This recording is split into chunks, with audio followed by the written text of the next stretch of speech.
Hello, beer tubers, and welcome to another beer review with me, Peter, the master of Hoppets. Today, joined by Just Putty. Just Putty. Ah, just Michael. Just Michael. Today, we're gonna take it up the putt. Oh yeah, we're gonna Well, take that's it what off the putt. Usually, it's We have our butt putt ready. we're gonna sit in putts. Our putt plug. Putt plug. But the thing is, this was what they used to put on the label. It said up the putt on this beer. But this is none other than the 2020 vintage of Verdant Putty. So we're up in the putt. Actually, this time, the putt. This time. That's with an O. Yeah, I know. I'm fooling around. So this. If they call it putty, that would be weird. Yeah, because that would be where you poop. Yeah, Putty. yeah, that's a putty. But. Wow. So I guess we'll be putty We training. sound so intellectual today. But yeah, last year and every year before that I've had this, I've given it 100. I loved it. And we got give a big thanks and shout out to Simon Bennett for sending not only this can, but one can more that I'm sharing with Brett because he's like, I'd like to try it. But he's in Copenhagen. We want to try it fresh. So he was kind enough to send it because this year they're keeping the beer in the UK. Last year, a small shipment made it to Denmark. But every year it's been something similar to that almost besides last year. So thanks a ton, Simon. You the man. It's awesome that we got to try it with only 4 weeks of age. This is super fresh putty. I actually saw that Honest Brew got it for members today or yesterday. Oh, they did. So okay, a small amount didn't make it up. But this is their famous double IPA on 8% made with London Ale 3 yeast, Golden Promise wheat, oats, and flaked wheat for malt, and some dextrose, and the hops are Mosaic, Asaka, and Galaxy. Sounds so good. This is the most hop-saturated beer Verdant's ever produced, and it actually sits for a while in the tanks, just to mellow because it's apparently so green and crazy when it comes out. But this to me has been the European equivalent of the crazy hype double IPAs from the US, from like Trillium. Yeah. Always. The closest. And every year I've loved it. So I'm hoping I will love it again this year. Of course. And you've had putty before? Yeah, last year was the first time, right? I think last year, yeah. I've had it before anyway. It's fantastic beer. So it looks great. It's super thick looking. It's almost like green. Like the color. Yeah, the greenish yellow. Yeah, also it's actually quite dark orange. It has a phenomenal head. Yeah, for sure. Like a very nice pillowy head. Yeah, but looking on the camera, it looks like just like dense orange, like really juicy looking too. Yeah, it looks like multi-juice or something. It looks thick. You want to check out the aroma on putty? Yeah, 2020. the putty. Let's do it. Thanks, Simon. Oh, that is really dense. Do you know what? So sweet. Brent talks about how this reminds him of Equilibrium. I really see it. Yeah, I can see that. Like it's like this really dense yeast character, but with loads of hops.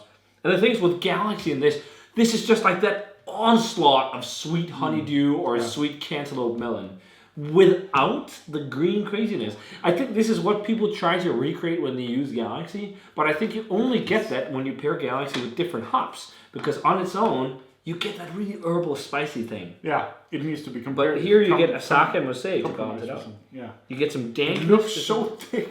Yeah. It looks so thick. So overripe and saturated. Like overripe, floating, dripping mangoes. Actually, that was on the label. That was one of our tasting notes a couple of years ago. They put that on the label last year. Yeah, I remember that. Floating mangoes.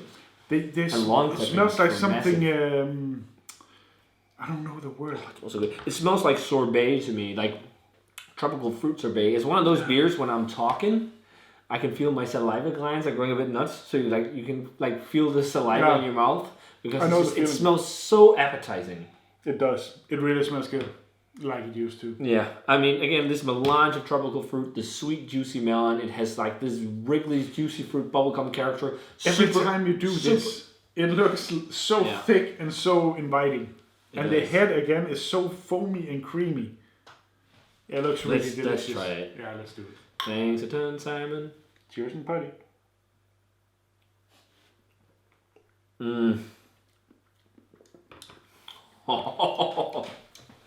Somewhat dank.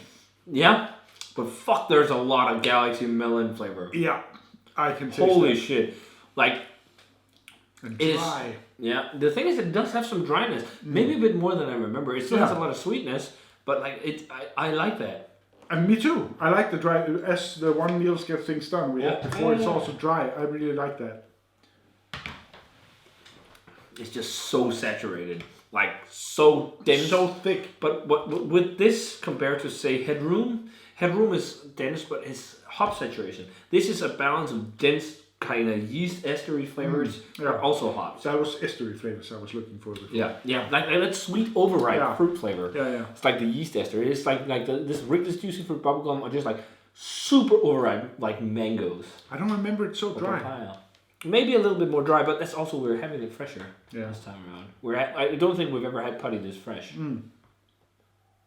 But it's got a little bit of a green thing, like just a touch. Yeah. But I don't think it's... I get that. But it's not too much at all, I think. No hop burn. No? I would say not... No. It's just such a great beer. I mean, for me, it's not 100. It is not this year. I know. I actually also kind of don't feel like going 100. But it is. But I think it's because it's a really. Maybe I'm just because I'm a little over this style. I'm not over it, but I mean, there's just so much of it, and it's like it's not stopped. It's not like it's gotten to a point like where there's so much now, and then it's kind of died down. It keeps going. So like, everywhere you go, there's New England IPAs. It's getting so hard to find a West Coast that's really good. Yeah. And if I see a West Coast IPA on tap nowadays, I get that in a New England IPA.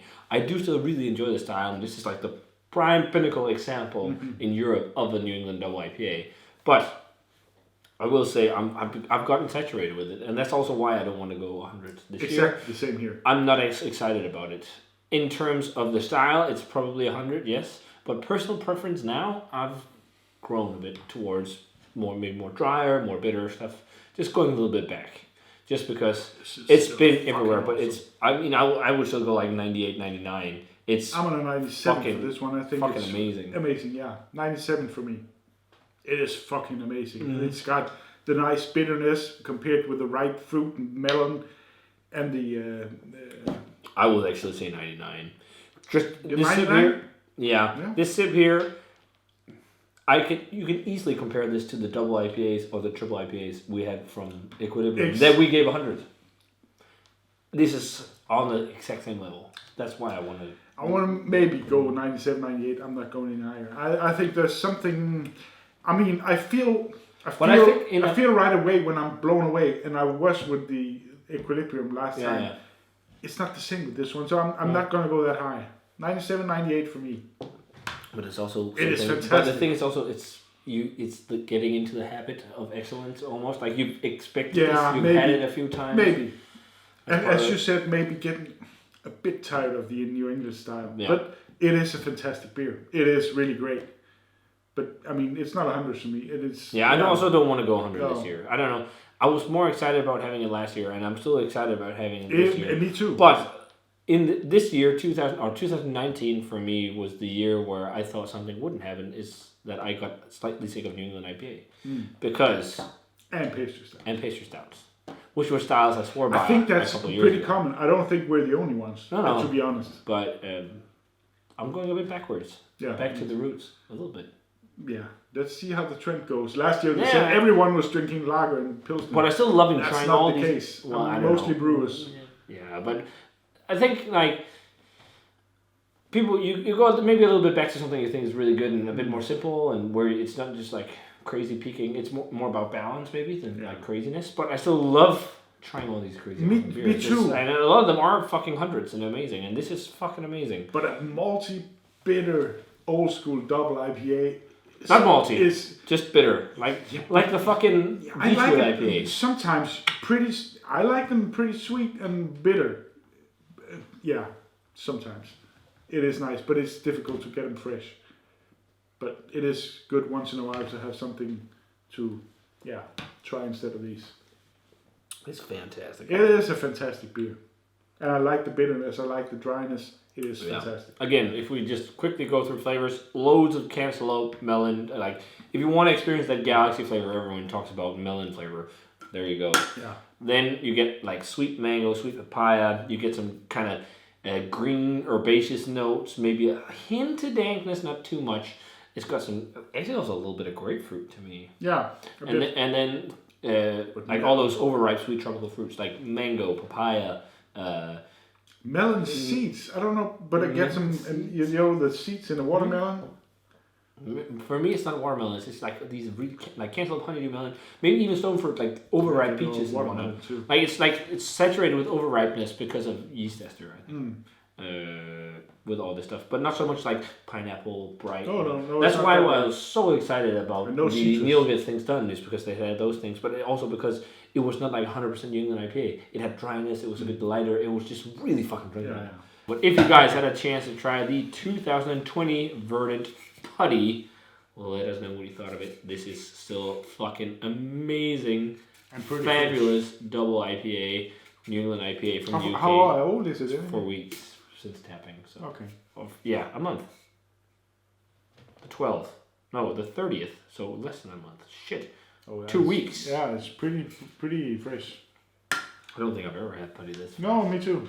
And you have to take that to consideration too when you. Yeah. Well, it's good we have another can. Maybe Britt and I do a follow-up quick clip. I don't know. We'll see when it's a little bit older. But nice stuff. If you had a chance to try it, let us know what you thought of it. Thanks a ton to Simon Bennett for the can. You're the man, dude. Really appreciate it because we couldn't get it over here. And as always, remember to comment, subscribe, check out the Facebook fan page and Twitter and Instagram. Give this video a thumbs up if you enjoyed it. We're going to say cheers. Cheers. And see you guys in another beer review.